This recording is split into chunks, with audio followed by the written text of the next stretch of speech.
What's up, it's you? For today's video, we're with full Gravity Pokemon team. Caught my son, this one is for you. So Gravity increases the accuracy by 1.67 times and obviously gets rid of ground immunities. I'll be using as many strategies that I can using the move Gravity. If you do want your own custom theme team or Pokemon sweep, you can check it out at patreon.com/PIMPNITE. The link is in the description of the video, tier 2 and above. I've got 2 battles with the Gravity team, and I really hope you enjoy them. Once again, if you do really like the videos, please drop a like on the video, people. It really helps me out, and it only takes 1 second. Now, tonight's also going to be a double upload night, so there will be another video a little bit later on too, so make sure you got an eye out for that, or 2 eyes. Now, the first Pokemon here is the Barraskewda, and I've got Ferrothorn. So Ferrothorn's job here is not only going to be setting up Gravity, it's going to be putting spikes on the field. So if we come across any Pokemon that are levitating or flying, I want to try and do some damage with spikes, right? I gave this Rest, and I also gave it Metal Claw too. Metal Claw is like a lower accuracy move, so I thought I could make use of that in the Gravity. So I've got Max Health and Max Attack on this set. I've got Chesto Berry as the item, and the ability is Iron Barbs. So we've got a Drill Run coming for Barraskewda. It's not going to do a lot of damage to me, so I'm going to lay up one thing of spikes there. So now we got a close combat from Barraskewda, almost taking my Ferrothorn out. This turn I went for a Gravity right. Now Gravity lasts 5 turns and increases the accuracy of moves by 1.67, and it also gets rid of ground immunities, right? And once again, I'm going to be making as many strategies as possible with this move. It's a really, really cool move, but it's not really seen all that often, right? Because there's a lot of obviously other better strategies that people may choose, right? But I thought I'd, it's a very, very cool thing to do, and I thought I'd give it a go, right? So my Ferrothorn is going to faint there. Now we're going to go into Clefable. This is a very interesting set. So I've got Max Attack and Max Special Attack. I've got Gravity and Work Up here. So I was like, well, Dynamic Punch will do a lot of damage there because I've got Max Attack. Barraskewda isn't really that bulky, and it could be some nice surprise. Right? So I went for Dynamic Punch. What's this, right? Bisharp comes in here, obviously do like a Steel-type move, and it's going to be swapping into a 4 times super effective Dynamic Punch there. It's going to take some spikes damage, and it's going to take a fist to the face, and it's going to go down in 1 shot. That was brilliant. So Clefable claims its first victim. Next Pokemon is the Dragapult here. Now, Dragapult, I was trying to think what sort of moves it would be doing to me, right? Going to take some spikes damage there too, and it's going to go for a Dragon Dance. So this time I was like, okay, well, I can go for Blizzard here.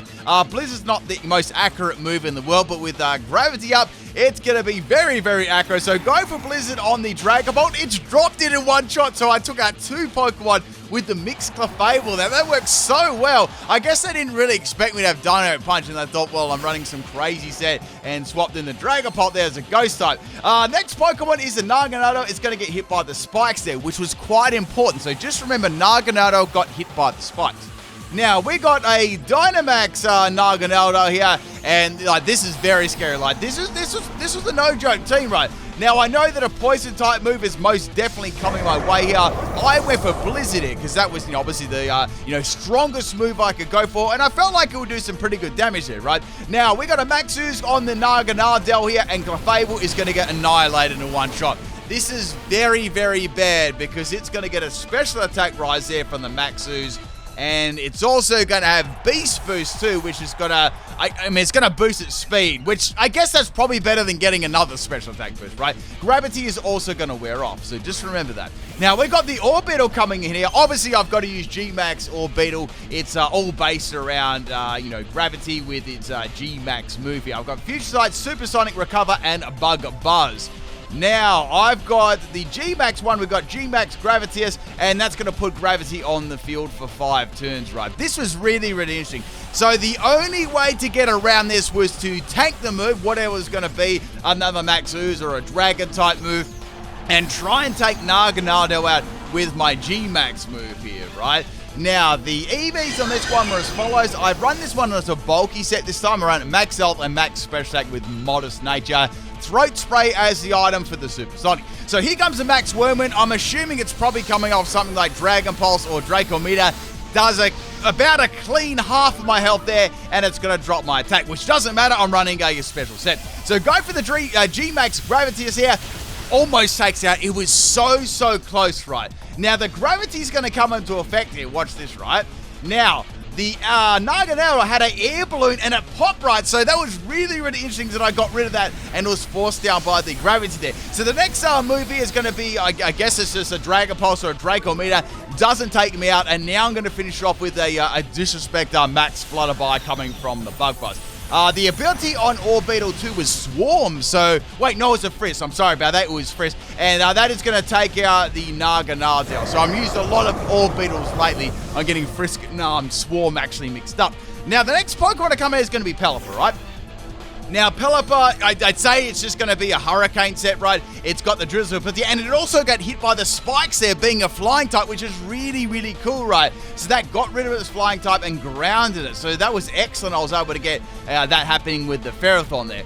So I'm going to go for Max Guard here. I think Pelipper's going to be able to outspeed me because I'm not running any speed at all. I just see what it's going to use. It's going to use Hurricane. It's like, okay, well, I kind of predict that already. And, Orbeetle's going to get rid of its G-Max there. I definitely didn't expect to outspeed this. Maybe if I was max speed, sure, but, not max health and max attack. So I went for the Supersonic there. And, of course, Pelipper is going to outspeed me and take me out with a Hurricane. So bye-bye Orbeetle. That's okay, though. That got rid of the Naganadel, which is a massive threat there, right? Next Pokemon is Flapple, and the move Grav Apple is really, really cool and powerful, right? Because it actually gets a boost with the gravity on the field, and since gravity is still flowing nicely on the field for one more turn, I can take advantage of that. That's a max attack and max speed set. We've got Grav Apple, Dragon Rush, and Dual Wing Wing. So the apple's not going to fall too far from the tree here, my friends, and Pelipper is going to get annihilated.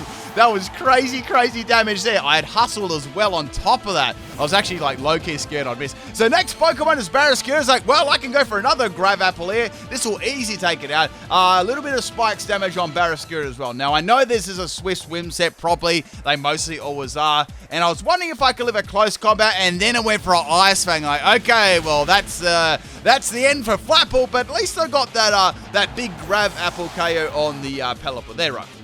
This was interesting. So I'm going to swap in Trappins here, and this is a Arena Trap set, which is really cool too, with gravity. So yeah, obviously if you've got Pokemon that are levitating or flying, you can actually trap them in with Arena Trap, right? Obviously it's very situational here, right? So this is a Mimic Protect set with Rock Slide and Earthquake, max health and max attack with the Everlight, right? And Arena Trap is the ability. So I'm going to go for the Protect here, stalling the last turn of the rain up there. I really don't want to get hit by powerful water type moves. I mean, at this stage, Trapinch, I don't know what I can really do with it. So I'm going to swap it out there and go into my final Gravity member, Bronzong, which works beautifully on this team.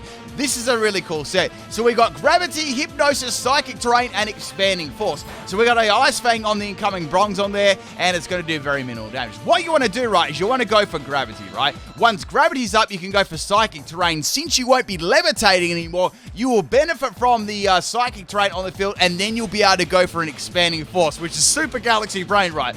The other move is also Hypnosis, which may allow you to, set all these things up. The EV spread was max health and max special attack, and the item was Citrus Berry, and the ability, of course, was Levitate there as well. So it was a pretty cool strategy, but it did take a long while to set this one up there. I was actually trying to think what I should do at this stage. I was like, should I go for Psychic Terrain? Should I go for Expanding Force? I just didn't know how much it would do. They popped the Drill Run there. I've got the Levitate. I'm guessing they probably thought that I was running Heat Proof because of gravity and stuff like that. And Barraskewda is going to get one-shotted there, which is great. That was a very, very big threat.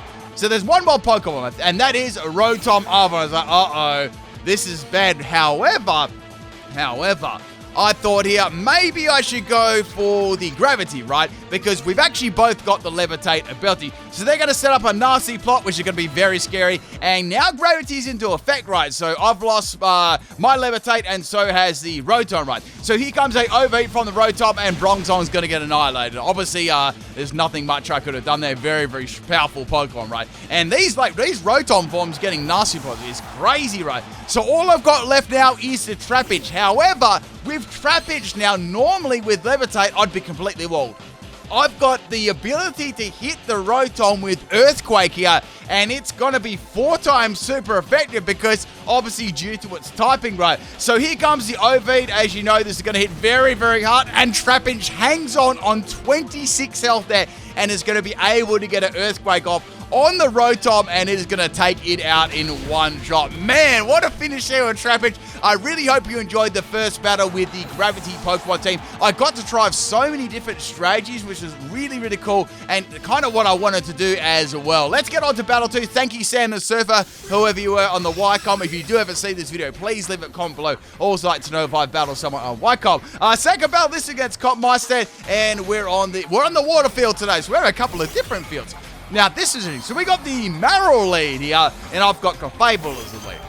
Now, as you know, I've only got Blizzard and Dynamic Punch, so I'm thinking right here, let's set the Gravity up and let's see what's going to happen, right? So Gravity is intensified, and now the Marill is going to go for a Power-Up Punch, so it's going to be boosting its attack. I don't know whether this is a huge power set or not. I really don't know, but Clefable's not going to do much damage, especially if it's got Everlight, yeah? So now we're going to go into Bronzong here, right? Now, Bronzong is going to be able to take a lot of these attacks pretty well. And then it's like, oh, crap, it's got Knockoff. Knockoff does not, like, a huge amount of damage to me and gets rid of my Citrus. I was like, man, what's going to go on here? So we got the Marill going for a Power-Up Punch here. I'm like, dire straits here. So go for the Hypnosis, and it lands on Marill's like, cool. I might be able to get a little bit of damage with Expanding Force. So I was like, you know what? I'm going to go for a really, really risky play here. So Marill is going to be sleeping this turn, and I'm going to set the Psychic Terrain up. Now, since Gravity is on the field, I'm going to be able to benefit from that Psychic Terrain, right? Because I'm not levitating, you know what I'm saying, right? So now Marill is going to be remaining asleep, which is great, because this is going to give me the rare opportunity to go for the Expanding Force, and it's going to be powered up, and Marill is going to get one shot of it. That was so lucky. Like, everything fell in place there. The Hypnosis landed, and the Marill was asleep just for the correct amount of time. That was so lucky. Next Pokemon we got here is the Charmeleon. It's going to go for a Power-Up Punch. This is a full Power-Up Punch team, and Bronzong is going to faint. Once again, if anyone sees a particular theme team or they see something, leave below in the comment section, and that like button's not going to hit itself there. Anyway, back to the battle. We're going to go into Clefable here. We got the Flame Charge from the Charmeleon, and they're going to boost his speed. So, like, okay, it doesn't really matter. I mean, let's be real. My team's not that fast besides the Flapple Run.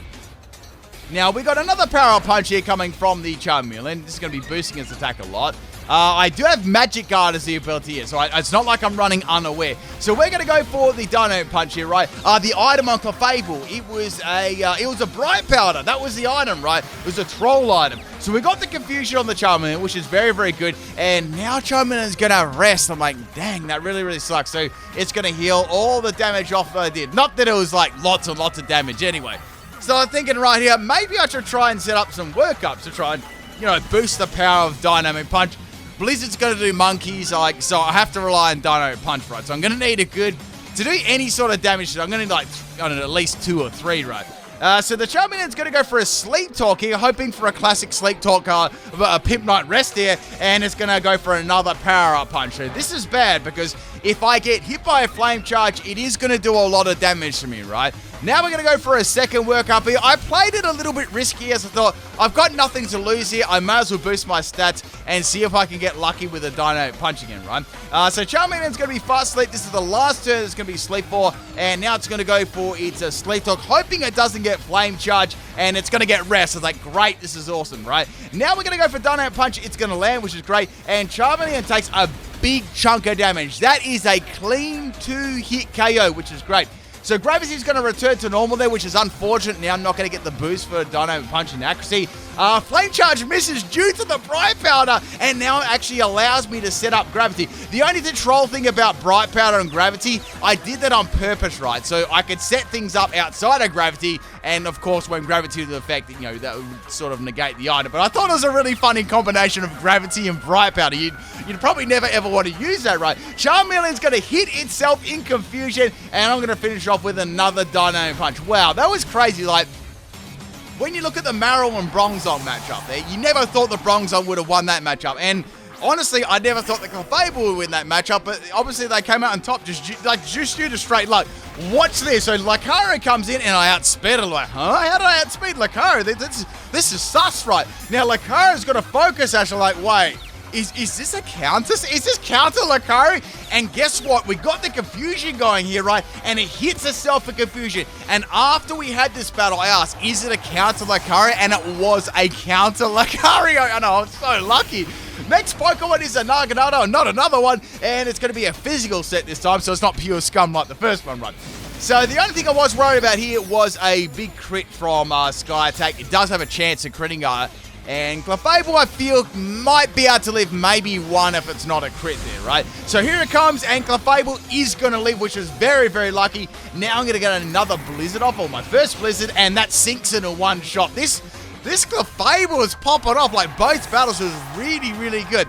So next Pokemon is Frostmoth, and this is where the battles start to change. I had a lot of trouble with this Frostmoth, right? So Icy Wind's going to miss there, which is great. I got another Scumbag Bright Pound to miss, and we're going to set the gravity up again, right? Now we got the Icy Wind landing this time, and Clefable is it's going to faint here. But man, that was really good. I got another gravity up there, and I've only lost like a third of my team. Now, we're going to go into Ferrothorn. Now, I thought, well, I might be able to get some Metal Claws up here under the gravity. Look, I might even be able to set some entry hazards up here. Things are looking pretty juicy right now. Next Pokemon to come in is going to be not the Flapple. We got the Appleton. So I've got a Flapple and he's got an Appleton. Quite funny. So go for Metal Claw there, and we got Dragapult. So I'm guessing that Appleton doesn't have a lot to hit my Ferrothorn with. Like, obviously, like, I'd say it'd have a grass. Maybe it's got Apple Acid or something like that. I feel like it would have used it before Dragon Ball, so I'm guessing it didn't have it. Then I seen the Giga Drain. It's like, okay, that definitely makes sense there. It can't do a lot to Steel types at this stage. And Metal Claw is doing some pretty good damage here as well. So go for another Metal Claw. I love how Ferrothorn puts its little vine up there and goes for the Metal Claw. It's really, really cool. Dragapult is obviously going to do more than Giga Drain there, right? But still, it's doing very, very little damage to me. I'm going to be able to set the gravity up here again, right? So gravity has been reset there. And now I'm going to swap Ferrothorn out, right? And I'm going to go into Orbital. Orbital's got Bug Buzz. I thought, well, instead of going for another 3 Metal Claws, let's swap Orbital and let's just go for the Bug Buzz and take this Pokemon out, right? So here comes a Dragapult. That actually hits me pretty hard considering. And now we got the Appletun swapping out here, and we know the Frostmoth is coming back in, right? Now, this turn I went for the Bug Buzz there, and I know that would activate my... Sorry, I didn't go for Bug Buzz. I went for Supersonic because I thought they would swap out due to the type, obviously the massive... super effective typing there, right? So we got my Throat Spray up here, and I've got the Supersonic going. Now I'm going to go for the Future Sight instead, so I can get that one rolling, and I can easily go for another Taking Move, or I could even G-Max here as well. So Frostmoth is going to hit itself with Confusion. It doesn't really do a lot of damage, and I can see that it's got the Leftovers as the item here too, right? I don't know what sort of set this Frostmoth is, but all I've seen really yet is Icy Wind. So swapping out my Orbital and going into Flappy, I thought this could be a risky swap in, but if I can land a physical attack, it should be all over Red Rover, right? Now the Frostmoth is going to go for a Quiver Dance. This is very bad because even with a weak Ice-type move, it's going to do a lot of damage, right? Like, Frostmoth has got a lot of special attack. So swapping out Flappy, gravity is actually stopped too. I have to go back in the Ferrothorn and adjust the gravity and get it set up again, or even get a Metal Claw off at this stage, right? Now, Frostmoth is going to get an Icy Wind off here, which is bad, because now Ferrothorn is not going to be able to take another one after this. I feel like I might be able to live maybe one more, but I've got to set the gravity up again, right? So, and I'm sort of limited in options. I've got my G-Max Orbital, or I've got my Ferrothorn. Like, I need to set that gravity up, right? I tried to set gravity up as much as possible, so it'd be going for, like, nearly the entire game. So here comes another Icy Wind from the Quiver Dancing Quiver Dancing Frostmoth. Imagine Quiver Dance on Ferrothorn. That'd be sick. You can run like a special attacking one. I'd be up for that one. What about chat? What do you reckon? People watching this video still, I'm not sure if there's any, but would you be game for a Quiver Dance Ferrothorn? I sure would. Anyway, back to the battle. We're going to go into Orbital here, and I'm going to go for Dynamax or G-Max to get the gravity back on the field. Now, I know even before doing this, my attacks are going to do nothing, but I just would like to get that up. Maybe, just maybe I could get, maybe a miss there from Flapple, but then if the gravity's up, I'm not going to get a miss. So I was in a very difficult spot. So let's get as much damage here with Orbital as I can. Maybe gravity will wear off. I might be able to get a chance to swap in one of my other Pokemon to try and take this out, right? So that's going to drop my speed there. Not that it really matters. I was going to get outspeed anyway. And G-Max Gravitas is going to do nothing, which is very, very bad. If I can land any physical move on the Frostmoth and Flapple, I believe I'll be okay, right? Especially with Hustle and Gravity, right? Like, all those moves are going to be doing heaps. So we got another Icy Wind here on Orbeetle. I'm tanking these out, but really, it's kind of bad. I'm just not doing enough damage here, right? So go for max Flutterby. I'm going to try and drop the special attack on the Frostmoth. It's really doing nothing, right? I'm in really sort of a bad spot right here. Plus the Frostmoth has got leftovers too, so it's just lasting forever, right? It's very bad. The only other Pokemon is the Appleton left too, so I'm not really concerned too much about Appleton. Now Frostmoth is going to go for a Quiver Dance there, making up for its special attack drop, and it's going to become even more bulky and even more speedy as well. So go for another Max Flutterby, dropping the special attack rise that it just got. That's all I can really do at this stage. It's super scary, and we still have Dynamax left too. So this Frostmoth could Dynamax here, or it could be a G Max Appleton. I've got no idea at the moment what's going to go. I'm thinking I might be able to get maybe Supersonic up, right? So here comes another Icy Wind on my Orbeetle. I am actually only got a little bit of health left, so I'm only going to be able to live like, one more of these, yeah? So I go for the Supersonic, and it is going to land, which is great, and we're going to get confusion. Like, Supersonic is only 55% actually, right? So it can still miss, So we got some more leftover recovery on Frostmoth here. This is really bad because, I can confuse it, but it's still getting health back, which is bad. Now we got the Frostmoth swapping out here. Obviously, they don't want to deal with confusion for like 100 turns there. Plus, we're sort of getting close to like maybe the last 2 to 3 minutes of the battle. It's sort of coming up there. And we got the Gravity returning to normal right there. Now we've got the Appleton going for a recover here, and it's going to get pretty much all of its health back there. I went for Bug Buzz here. That was my, my strongest attack there on Appleton, right? And that's easy enough to take it out. So that's all good. Appleton's down. Once again, that really wasn't the threat. The threatening Pokemon was the Frostmoth.